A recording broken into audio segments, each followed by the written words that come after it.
Welcome in Brian Bridges, national crosschecker for the San Francisco Giants and previously the Atlanta Braves director of scouting. Brian, it's good to see you. Good to see you too. Thank you for having me on.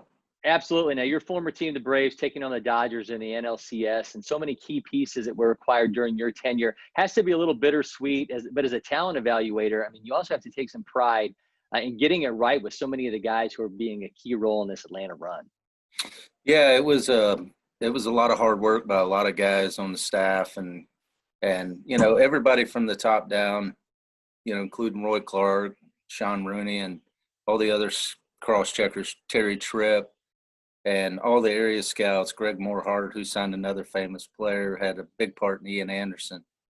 He's got another famous player himself in the big leagues. But to see Kyle Wright turn the corner, Wilson, showing some promise, and those guys over there in the current regime's doing a pretty good job with all those guys. But, if they had Soroka, which, is another one to be proud of. And I think, during our tenure over there, we gave them some pieces they could move, and there's still a few more to come. So they're in a pretty good spot. And, I look forward to those kids having more success, as they move forward.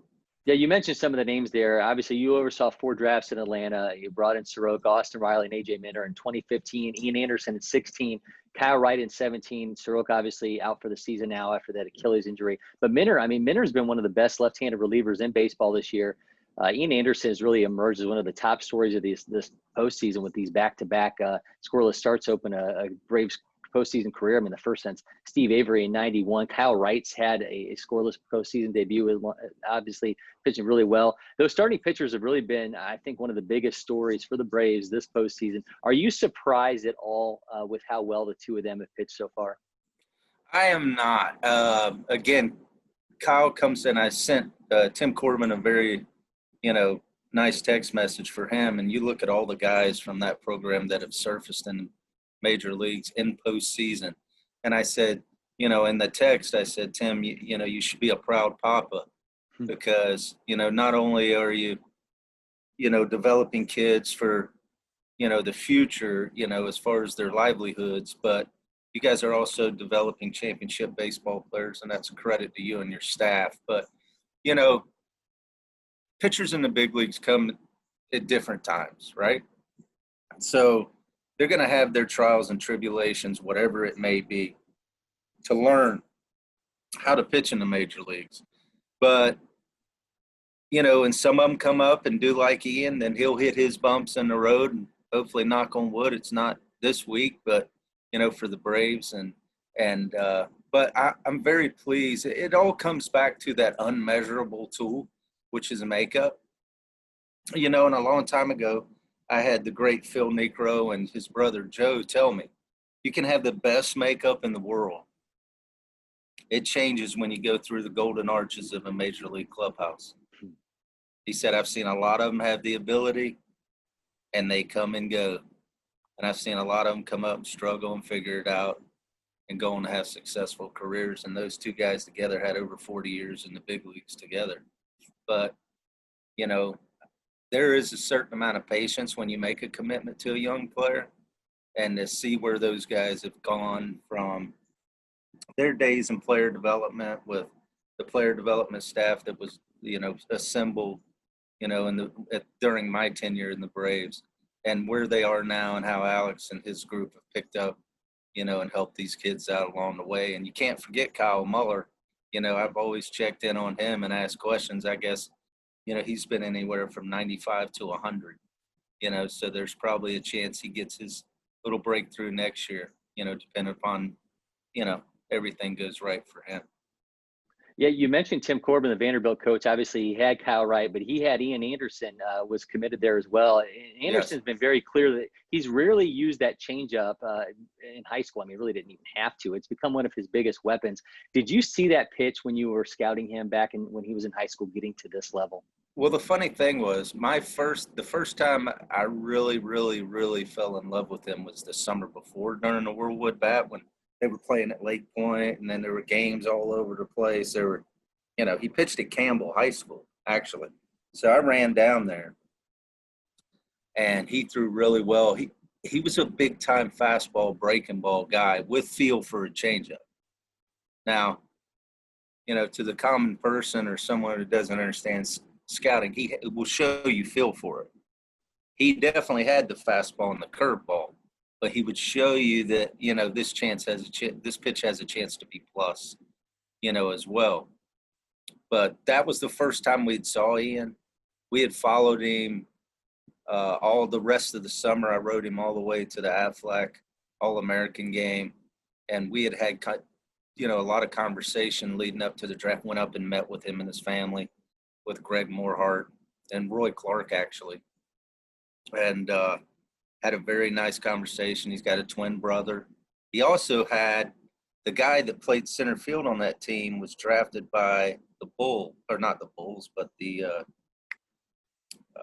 our team, the Hawks, right here in Atlanta. Yep. So in the first round, which was, real interesting to see two first rounders from the same city going different paths and ended up, going down that road. But we followed him a lot. He had a little oblique problem that spring, so we missed a couple starts. Reed Dunn was crosschecker that went in there. Saw him pretty good, touching 97, kind of what we had seen before. And then he had walked off the mound that next start, with the oblique, so he missed some time. And then Roy Clark went up there. He made a joke about it. He's like, even as a director, I never flew into Albany as many times if I'm flying in here to see this kid. You get rained out, or how the weather is in upstate New York. But it was a fun experience, and to finally, he's represented by aces and Eric McQueen, and to sit down and Ian didn't really, we talked about, the signing bonus and all that, but it was a very easy move, as far as him signing and us taking him third overall. I had no reservations. The fans gave me a hard time, but I had no reservations about what they were getting if the stars lined up. I mean, let's face it, Tim Corbin and that group over there, for the most part, are not going to recruit guys that have bad makeup.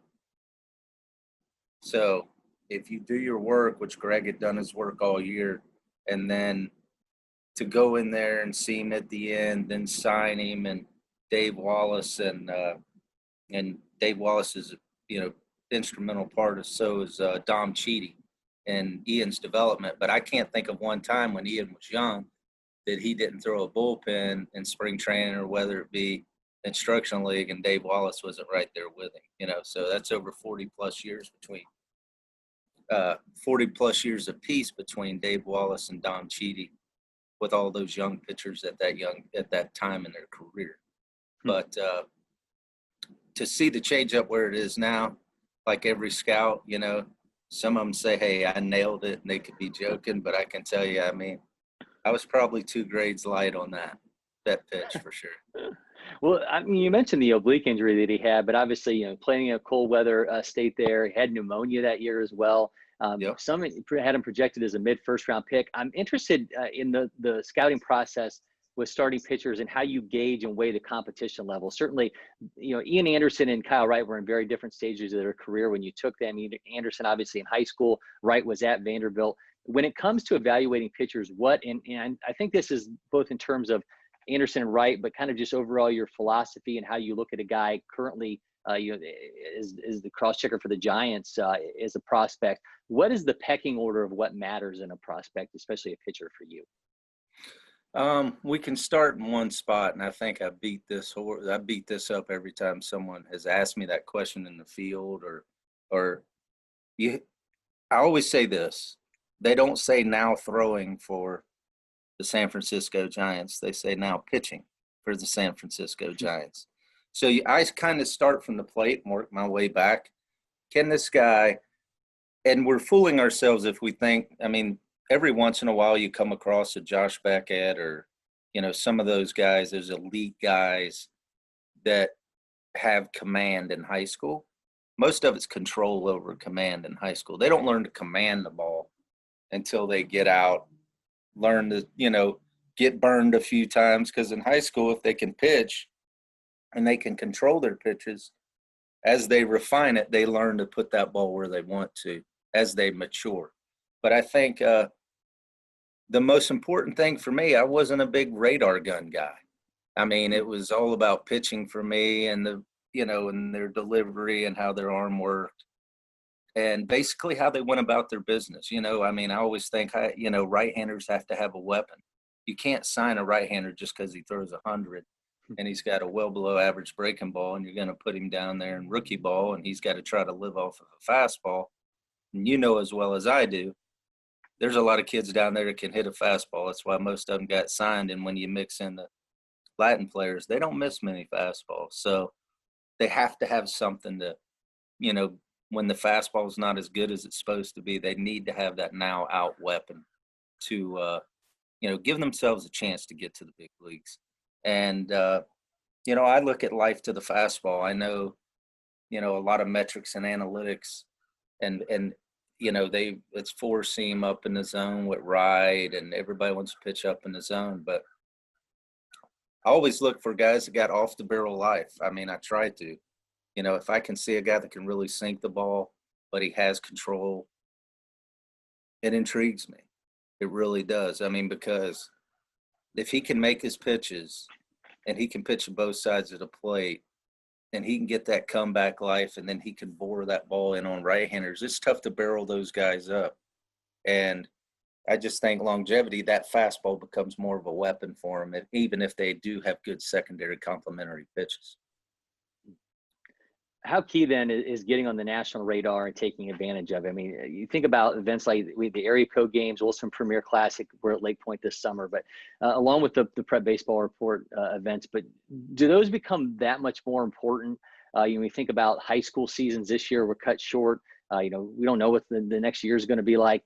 How key is that, just getting on a national stage early and making something out of it ahead of your final year before the draft? Yeah, it's a very good point. And definitely, I think a lot of kids this year took a big advantage of it. As soon as they were allowed to go play, as soon as the governor in Georgia said, hey, we can have kids on the field, it was great. It's great to see them compete, because most of the time, if you do, I think the way things are going in North Carolina, they're going to have a shortened high school season. So it gives these players a chance to go out and show what they can do in a highly competitive atmosphere, where in high school, you may see them walk, you may see them just blow through a lineup, because most of the kids in their area know who they are, so that they're either intimidated or they know them too well. It's like an inner squad, for the most part. But seeing them compete at those events and at the higher levels always gives you a little bit of comfort. You don't want to see them going there getting lit up, for sure. That's, most of the successful work is done in the summer, I feel. And obviously that's going to be even bigger this coming year. When you're evaluating these kids that you're going to have this next year, I mean, are you going to be more focused on what you've already seen from them, or how much can a guy change the perception of himself in those final months before the draft? Well, the funny thing is, go back and think of his name escapes me right now, but the left-handed hitting kid that the Padres took. I was still with the Braves before I got let go. The shortstop out of Blessed Trinity. They just took him a couple years ago. Okay. His name's escaping me, but I had him at the stadium and literally did not recognize him. So you think about, I saw him all summer. Then he takes off in the winter. Says he's going to add strength and weight. The kid came back in the spring 15 pounds light or heavier. Is he trying to tell you something or what? I mean, when you see kids do that and make that kind of jump, so can you show your tools? I guess to answer your question, can you show your tools in the summer? Be on the scene, but get better in the spring? Absolutely. Absolutely. You can turn some heads by how you take care of yourself, even if you just, stay above water during the summer, where, hey, this guy's not consistent, but I've seen this, but I've seen that, and then in the spring, hopefully he can tie it all together leading up to the draft. And that's kind of what we look for.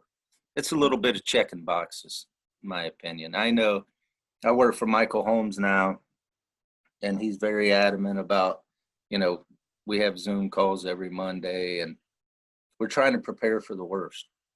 And I think this year was very eye-opening for both the players in the upcoming draft, the scouts, the agents, and I think everybody on the amateur circuit tried to make sure that we, the kids were there and were able to be seen. I think this year at the World Wood Bat, there was more teams that came from California that have in the past. So it was almost like, based on the situation out in California, those kids wanted to be seen, and we're down in Fort Myers. Well, Brian, the Braves are back in the NLCS for the first time in 19 years, vying for the franchise's first World Series appearance since 1999. The seeds you helped plant certainly playing a major role in that. Thank you so much for the time, Brian. Appreciate it. Thank you.